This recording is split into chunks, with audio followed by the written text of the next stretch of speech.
RG Kar medical কলেজের ঘটনা ও ভগবানগোলায় গুলি করে মেরে ফেলার প্রতিবাদে আজ ভগবানগোলায় বাজারে প্রতিবাদ মিছিল।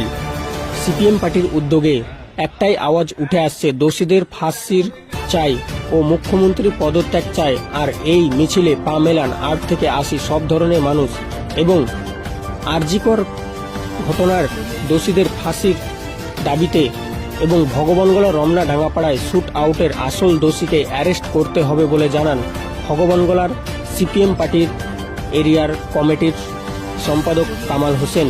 তবে চলুন শুনব বিস্তারিত। ব্যুরো রিপোর্ট, বিবি নিউজ বাংলা।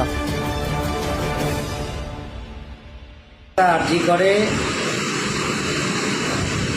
একজন পিজি মহিলা ডাক্তার যাকে নৃশংস